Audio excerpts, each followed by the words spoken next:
this opportunity, Lord God, to stand before your people, to minister unto you, Lord God, and to minister to your people, Lord God.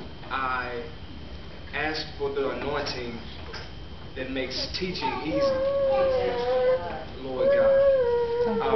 I come against the spirit of fear. Yes, Jesus. In the name of Jesus. Yes, God. I bless your holy name, God. I bless your holy name. I thank you, Jesus. I come against the spirit of fear for all of your people, God. All your ministers on today, God. And I ask that you be with me on today, God, because this is new to me, Lord God. But I thank you, God, for this opportunity to stand before your people.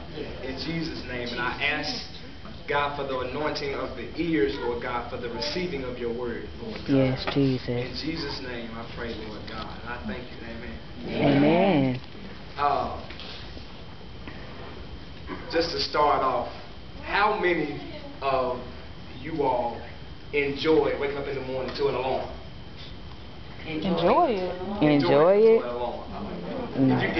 If you like the noise of the alarm, praise me. Okay.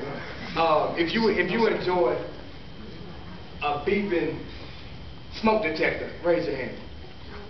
You know when the battery's low? Yes, sir. Yeah. I know. Well, we all know that those warnings can be very, very good for us, actually. But in all, we ignore them a lot of times. The book of Jude is a spiritual alarm. Come on, Marcus. Come on, honey. Come on. Honey. Yeah. Come on. Spiritual alarm. Actually, sounds an alarm that we dare not ignore. And just for a title, quote unquote, turn to your neighbor and ask them, is your spiritual alarm telling you to wake up? Ooh. Is your spiritual alarm telling you? Is it telling us to wake up, Joy? It's telling us to rise, honey. It's time to get up. Start basically Time to grow up. How about this? that? And I thank God for this opportunity. It's time to grow up. Today to tell you first why Jude was written. Jude was basically a letter to warn the people that, like Evangelist Shanae was saying, that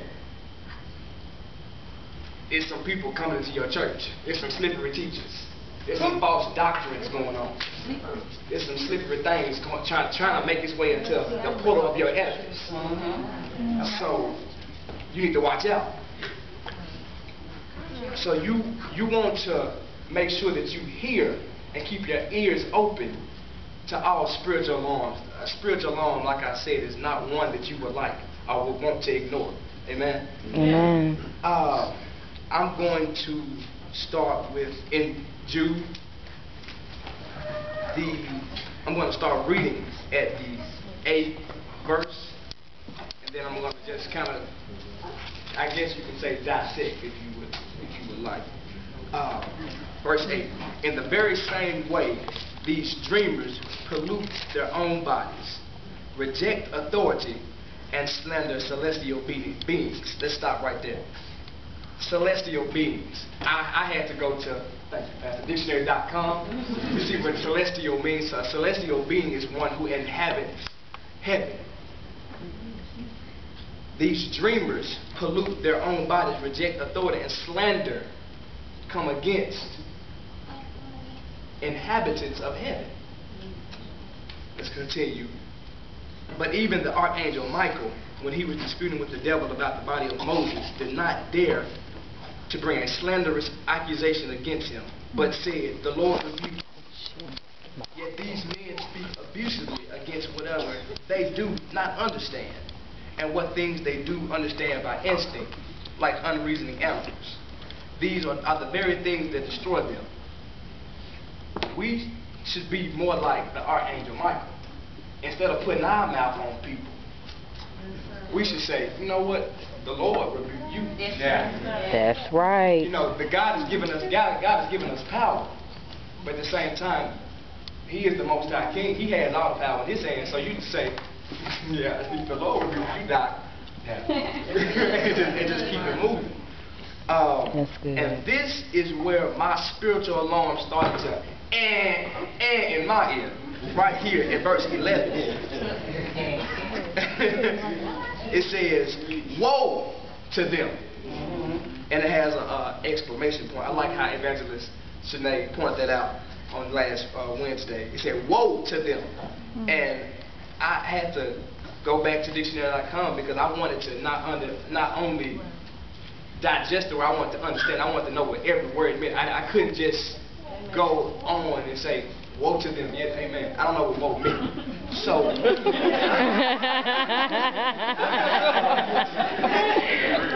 word woe, defined by dictionary.com, meant a grievous distress, an affliction, or trouble. And an example sentence, using woe as an example sentence, would be, "His woe was almost beyond description." So woe to them. They have taken the way of Cain. They have rushed for profit into Balaam's error. Is that correct? Balaam's. Thank you. They have been destroyed by Korah's rebellion. God is telling us right here, I don't want y'all to be like this. That's right. I don't want y'all to be like this. Y'all should take heed to what I'm saying right now. I'm giving you the word. I'm telling you, don't be like these people. Don't fall into the same traps that they fell into. So, if you don't mind, I reference back to the actual stories of Cain and Abel. I reference back to the Balaam's error, and I also reference back to Korah's rebellion. But Elder Emerson will touch on Korah's rebellion a bit. But if you all want to turn with me to Genesis 4, and I want to touch on the entire story, but I will dissect a couple of verses.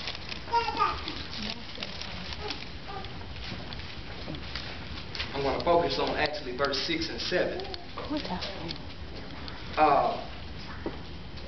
We all know that Cain and Abel were two brothers, and they both gave an offering unto God. One gave his first fatborns, and other gave fruits of his offering was fruits. Excuse me. Verse 6 reads, "Then the Lord said to Cain, why are you so angry? Why is your face downcast?" 7. "If you do what is right, will you not be accepted? But if you do not do what is right, sin is crouching at your door. It desires to have you, but you must master it." And we all know the end of this story. Oh, yes. Cain killed his brother. And that was basically what? A work of the flesh. That's right. It was an outrage. He was raged, so he killed his brother. But at the end, you have to think about it. What was it that made him feel that way? It was the motive. God doesn't want us to have ulterior motives. That's right. God doesn't want us to feel like, well, he did it. Why can't I have what he got? Come on. What God has for you is for you. That's right. That's a spiritual alarm right there. That's telling you, I gave it to him, I can do it for you. That's right. So, we need to get into our minds that at any time, God is saying, I'm looking at your heart, and I'm not looking at your offering. I'm going to accept your offering, but I'm really looking at your heart. That's what God is really looking at. Amen? Wow. Amen. Okay. And I'm going to go into now the ways of Balaam and Balaam, excuse me, I'm sorry. And that's in Numbers 22. You don't have to turn. If you want to, you can. You can write down the scripture so you can go to it and focus on it a little bit more in your time. But Numbers 22. Numbers, what did he say? Numbers 22.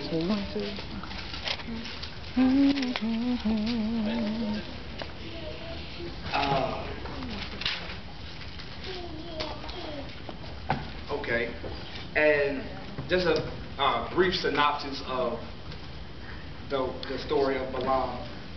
Balaam was basically an Assyrian fortune teller, and his deeds were to basically put curses on people. Oh yes, it was. And he was called by King Balak, who was actually king of Moab at the time, to basically put a curse on the people of Egypt, the Israelites, the people of Egypt. So he sent his princes to Balaam to come get him, to say, I need you to put a curse on these people. Balaam said, okay. Well, let me go see what God said real quick. And I'm going to go to the Word, just so y'all can see how it is just talking. In verse 5, it says, no, I'm going to go back to verse 4. The Moabites said to the elders of Midian, this horde is going to lick up everything around us, as an ox licks up the grass of the field. So Balak, son of Zippor, who was king of Moab at that time, sent messengers to summon Balaam, son of Beor, who was at Pethor near the river in his native land. And this is what Balak said: a people has come out of Egypt. They cover the face of the land and have settled next to me. Now come and put a curse on these people, because they are too powerful for me. Perhaps then I will be able to defeat them and drive them out of the country. For I know that those you bless are blessed, and those you curse are cursed. This is proof right here that King Balak sent some men to go get them. But it's always a good thing when that spiritual alarm goes off and say, I gotta go see what my daddy say first. Right. I can't just go with you right now. But I gotta go see what my daddy say. That's right. So he went, and God actually told him not to go. He didn't go. So the people went back, and they said, I'm skipping down to verse 16. They came to Balaam and said, this is what Balak, son of Zippor, says: do not let anything keep you from coming to me, because I will reward you handsomely and do whatever you say. Come and put a curse on these people for me. Now this man has already told him that the Lord said, I can't come. But there are going to be some people, spiritual alarm going off in your life, that's going to come to you and say, well, I got some real nice stuff over here for you if you come. I know you say you can't come. I know your dad said you can't come out to play, but if you sneak out this time, I'll go ahead and do this real quick. Come on, Marcus. But we have to be in a position where you stand firm on what God says. That's right. That's right. Stand firm on what God says, because if you don't stand for something, you'll fall for anything. That's right. Come on, honey. If you don't stand for something, you will fall for anything. I'm going to go back. I'm going to go down to verse 6. I did just hit on 16. Basically, right here, when he told him to come back, even though God told him not to go that first time, what God put in my spirit is to tell you all, don't be deceived by the deceiver. Come on, honey. If the Lord has told you something, stand firm on that thing and don't move. That's right. Okay, and I'm going to skip down to verse 20. Yes, sir.